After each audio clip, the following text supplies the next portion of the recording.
Breaking news చూస్తున్నాం. మహిళలపై లైంగిక దౌర్జన్యానికి పాల్పడినట్లుగా ఆరోపణలు ఎదుర్కొంటున్న జేడీఎస్ ఎంపీ ప్రజ్వల్ రేవణ్ణను మహిళా పోలీస్ బృందం అరెస్ట్ చేసింది.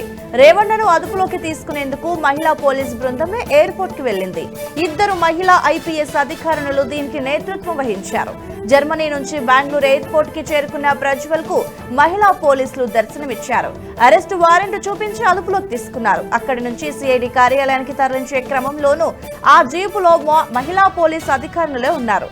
ఇక ఐపీఎస్ సుమన్ డి పెన్నేకర్, సీమా లాట్కర్ల నేతృత్వంలో అరెస్టు జరిగింది. ఎంపీ పదవిని పలుకుబడిని అడ్డం పెట్టుకుని మహిళలపై బెదిరింపులకి పాల్పడ్డ నేపథ్యంలోనే ప్రజ్వల్ ను అరెస్టు చేయడానికి మహిళా పోలీసు అధికారులనే పంపాలని నిర్ణయించినట్లుగా సిట్ అధికారులు తెలిపారు. మహిళలపై ఆకృత్యాలకి పాల్పడిన వ్యక్తిని అరెస్టు చేసే అధికారం కూడా మహిళలకే ఉందనే సందేశాన్ని ఇవ్వడానికి అలా చేసినట్లుగా వెల్లడించారు. మహిళా అధికారులు ఎవరికీ భయపడరనే సందేశాన్ని బాధిత మహిళలకు ఇవ్వటం కూడా తమ ఉద్దేశమన్నారు అధికారులు.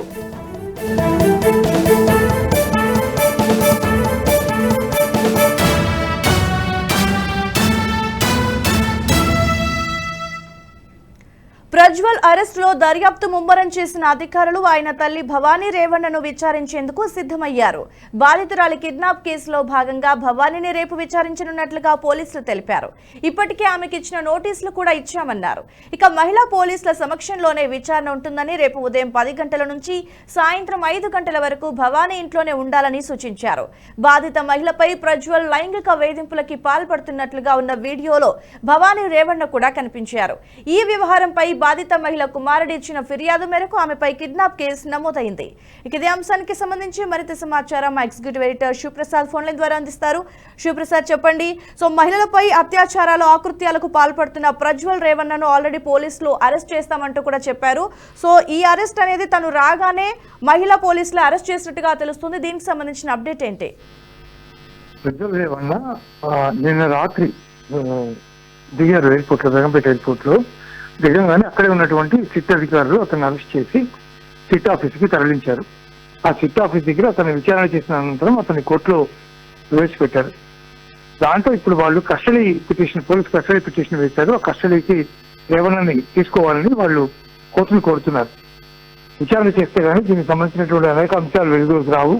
ముఖ్యంగా బాధిత మహిళని అతను తీవ్రంగా వేధించినటువంటి సన్నివేశానికి సంబంధించినటువంటి వీడియో ఏదైతే ఉందో ఆ వీడియోకి సంబంధించినటువంటి అనేక అంశాలకు సంబంధించిన విషయాలు తెలుసుకోవాల్సి ఉంది. అలాగే రేవణ్ణ తల్లి కూడా దీంతో అక్కడ ఆ వీడియోలో కనిపించడం వల్ల ఆమెను కూడా విచారించాలని సిట్ భావిస్తోంది. ఈ నేపథ్యంలో అనేక ఆరోపణలు రేవణ్ణ మీద ఉన్నాయి, అనేక రకాలైనటువంటి ఆరోపణలు ఉన్నాయి. ముఖ్యంగా మహిళల వేధింపులకు సంబంధించినటువంటి అనేక రకాల అంశాలు వెలుగులోకి వచ్చినటువంటి పరిస్థితిలో వాటన్నిటి గురించి సమగ్రమైనటువంటి విచారణ జరిపి ఎవరెవరు బాధ్యతలు, ఏం జరిగింది తదితర విషయాలన్నీ తెలుసుకోవాలంటే ఖచ్చితంగా ఆయన కస్టడీకి ఇవ్వాలి అనే అంశాన్ని కోర్టు దృష్టికి తీసుకురాబోతోంది. ఆ తీసుకొచ్చిన తర్వాత కోర్టు నిర్ణయం మేరకు ఎన్ని రోజులు పోలీస్ కస్టడీ విధిస్తారా అనే దాని మీద ఆయన యొక్క విచారణ ఆధారపడి ఉంటుంది. అయితే ఈ సిట్ ఆఫీస్ లో రేవణ్ణని అట్టుపెట్టినంతసేపు కూడా చుట్టూ మహిళా పోలీసులనే కాపులాగా అట్టుపెట్టారు. మహిళల విషయంలో అతని ప్రవర్తన, అతని యొక్క తీరుని దృష్టిలో పెట్టుకుని ప్రతిక్షణం అతన్ని ఒక రకమైన వెంజెన్స్ లాగా, అతనికి ఒక గుణపాఠం లాగా మహిళా పోలీసులు మాత్రమే ఆయనకి కాపలా ఉన్నారు అక్కడంతా కూడా. ఆ రకమైనటువంటి ఏర్పాట్లు చేయడం ద్వారా రేవణ్ణని తను ఎటువంటి తప్పులు చేశాడో చెప్పాలని పోలీస్ శాఖ ప్రయత్నం చేసినట్టుగా కనిపిస్తోంది. సో ఇదేమైనా అతని యొక్క విచారణకు సంబంధించి, కస్టడీకి సంబంధించి కోర్టు నిర్ణయం తీసుకోబోతోంది. ఆ నిర్ణయంలో ఖచ్చితంగా రేవణ్ణని డెఫినెట్ గా విచారించేందుకు సిట్కి అప్పగిస్తుంది అని చెప్పి అందరూ భావిస్తున్నారు. ఎన్ని రోజులు ఇస్తారు అనే దాని మీద మాత్రం స్పష్టత లేదు. అది ఇచ్చిన తర్వాత ఆయనకు సంబంధించినటువంటి కేసు పూర్వాపరాలన్నీ కూడా చర్చకి వచ్చి విచారించే అవకాశం కనిపిస్తుంది.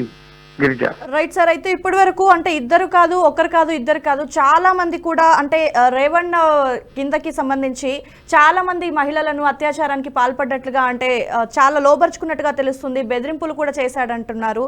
సో ఇంతమందికి చాలా వరకు కూడా రేవణ్ణ విషయంలో చాలా మంది మహిళలు అయితే బాధకు గురయ్యారని చెప్పొచ్చు. సో దీనికి సంబంధించి రేవణ్ణకి ఎలాంటి శిక్ష పడే అవకాశం ఉందంటారు?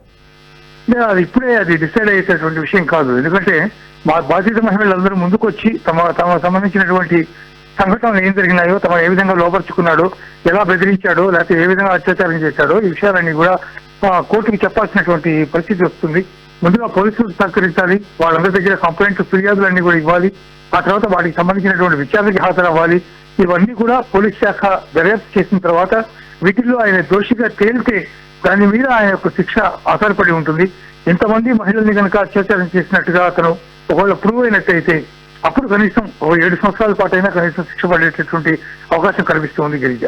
రైట్ సార్, అయితే ఆల్రెడీ రేవణ్ ఒక వీడియోని కూడా రిలీజ్ చేశారు. అంటే నేను అవుట్డోర్ వెళ్ళాను, సో నేను అవుట్డోర్ వెళ్ళాకే నాకు పోలీసులు ఎక్కడికో పారిపోయాడు అంటున్నారు. సో నేను ఖచ్చితంగా అధికారుల ముందు హాజరవుతాను, అన్ని కూడా నేను సరిగ్గా చెప్తాను, ఆన్సర్ ఇస్తాను అని ఒక వీడియోని కూడా రిలీజ్ చేశారు. దీనికి సంబంధించి ఏం చెప్తారు?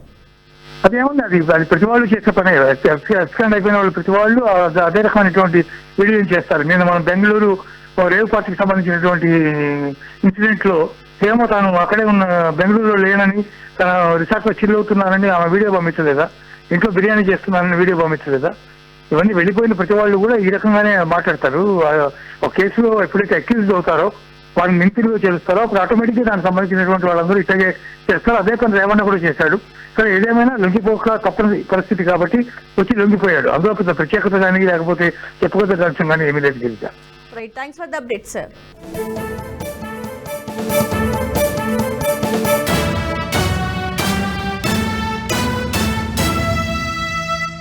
ఈ వీడియో మీకు నచ్చినట్టయితే లైక్ చేయండి, 10 మందికి షేర్ చేయండి. అలాగే కామెంట్ల రూపంలో మీ అభిప్రాయాలను మాతో పంచుకోండి. Nationalist hub group of channels ను సబ్స్క్రైబ్ చేసుకుని తెలుగునాట జాతీయవాద జర్నలిజాన్ని ప్రోత్సహించండి. ఈ వీడియో కింద ఉన్న బెల్ ఐకాన్ పై క్లిక్ చేయడం మర్చిపోవద్దు.